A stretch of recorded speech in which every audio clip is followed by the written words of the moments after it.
En 1952, el dibujante y pintor Agustín Villagra Caletti fue comisionado para hacer el registro de los fragmentos de pintura mural de Tetitla, conjunto departamental de la antigua Teotihuacán.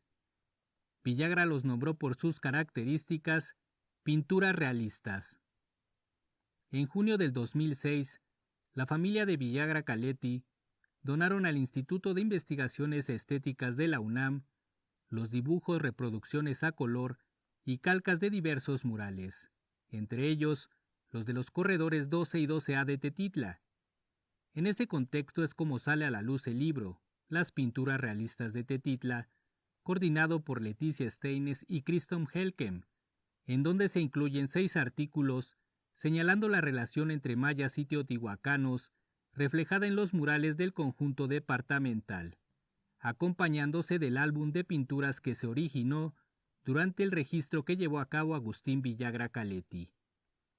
Son estos fragmentos de gran valor para comprender la presencia maya en Teotihuacán, los que en próximos días se exhibirán en Los Ángeles, California.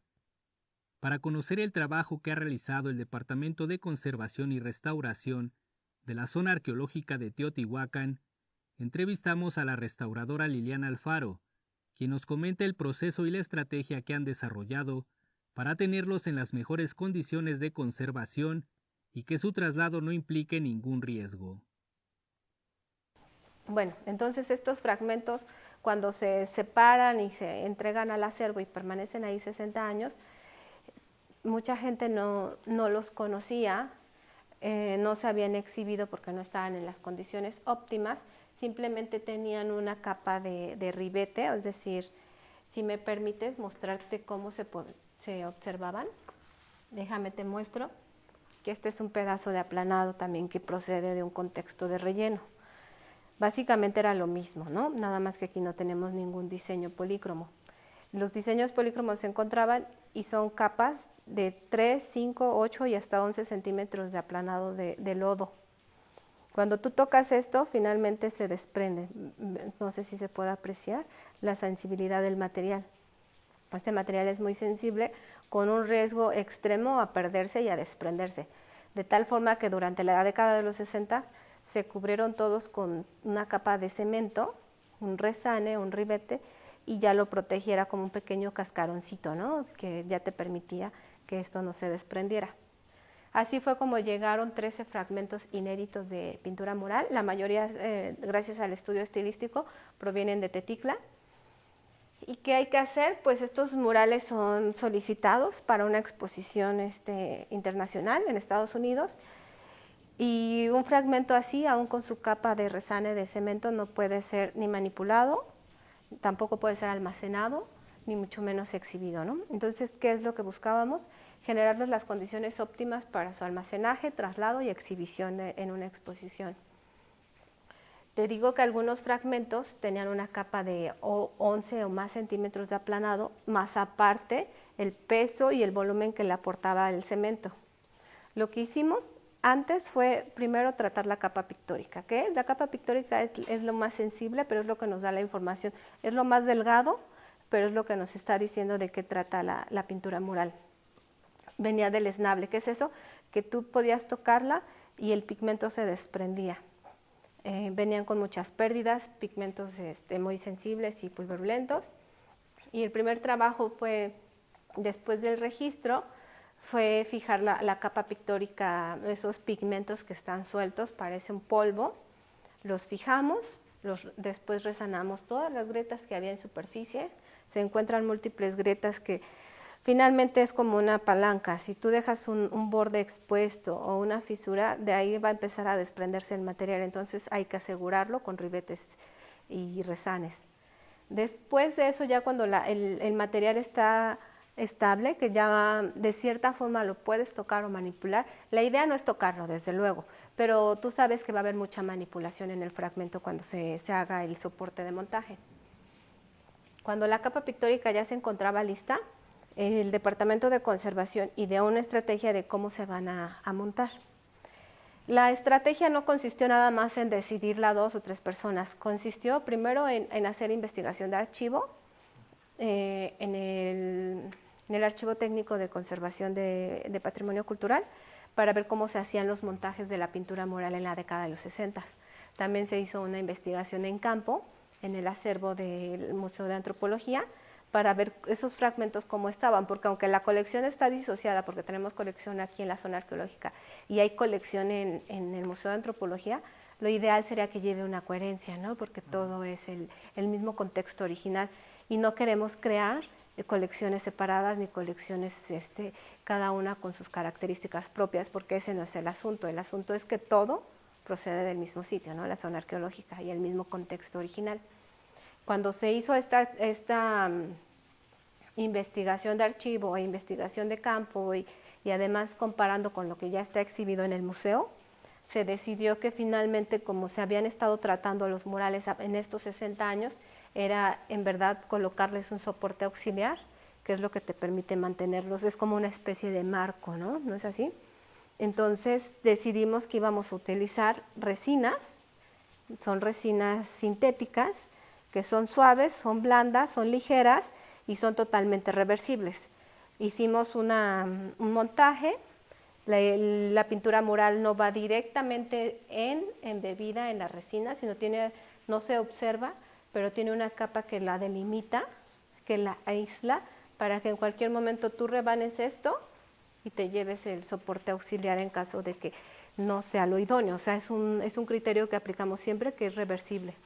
Entonces aplicamos a todos los 13 fragmentos esta capa ligera de resina.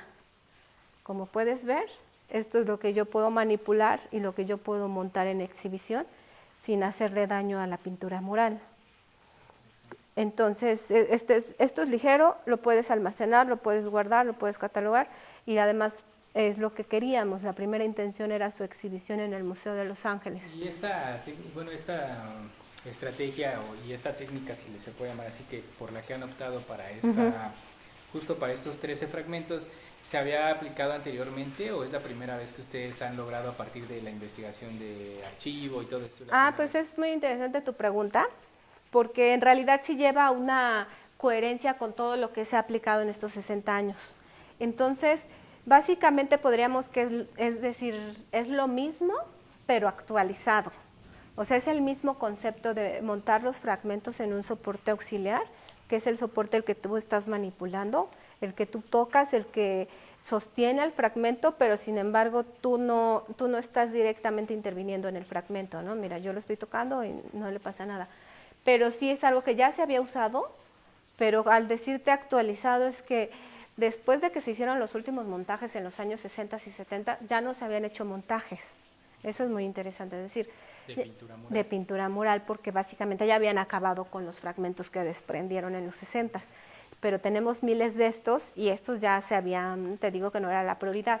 Entonces no se habían montado y en 50 años no se había vuelto a montar murales. Entonces, por eso te digo, muy interesante tu pregunta. Sí se había hecho, pero yo diría que es una técnica la misma, pero renovada, ¿no? La misma ya actualizada, con los criterios ya bien definidos.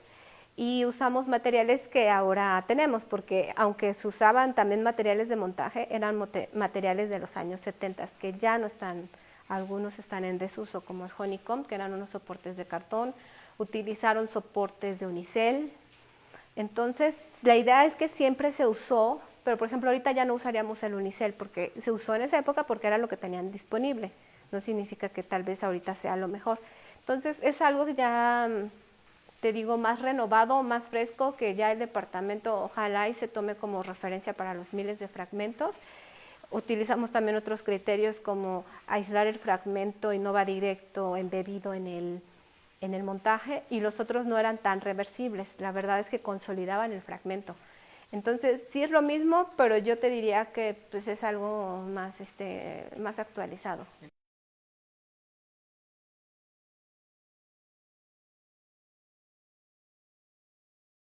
Hay que remontarnos al proyecto del 62-64.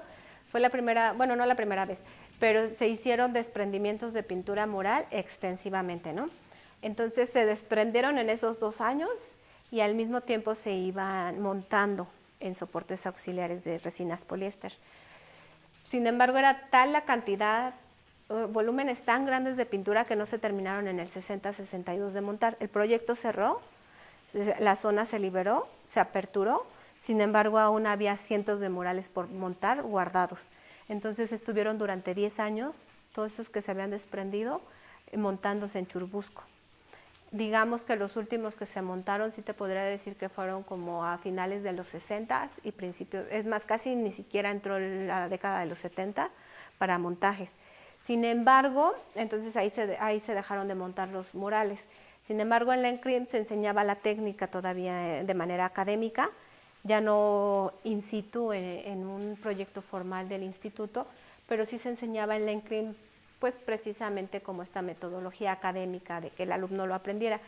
Y tal vez recuerden el caso de los murales de la colección Warner, que llegaron desde California en la década de los 90, 95, 94 me parece, cuando se repatriaron, porque se descubrió que había murales teotihuacanos en Estados Unidos, se solicitó que se trajeran. Y parte de las condiciones para hacer esa repatriación es que los murales se montaran. Bueno, no que se montaran, porque no eran gente experta la que había dictaminado el procedimiento, simplemente se dijo, las condiciones son que se mantengan en estado de conservación. Y en la ENCRIM montaron todos esos fragmentos, precisamente fue, digamos que la primera fase fue en los 60, hubo la repatriación de los murales en los 90 con fines académicos y además porque era una solicitud diplomática y hasta ahí cesó. Y recientemente, hace como 10, 15 años, el jefe de departamento Juan Alfonso Cruz montó uno, pero digamos que sí, o sea, el boom de los montajes de pintura mural fue en los 70, porque en realidad la pintura mural no se desprende, o sea, son muy pocos los ejemplos de pintura mural montada que no sean teotihuacanos, o sea, serán 2 de Oaxaca y te diré otros 3 por ahí ejemplos. Claro, el responsable del proyecto es el restaurador Juan Alfonso Cruz, trabajando directamente con la arqueóloga Claudia López, porque es la selección de los materiales y finalmente la asesoría arqueológica también. Y en el departamento interviniendo directamente está la técnica Rosa Méndez, el técnico en museografía Alberto Aguilar, y al principio nos ayudaron 2 auxiliares, solo unas cuantas semanas, no pudieron lamentablemente continuar más en el proyecto, nos ayudaron unas cuantas semanas a la preparación de las resinas, y su servidora Liliana Alfaro.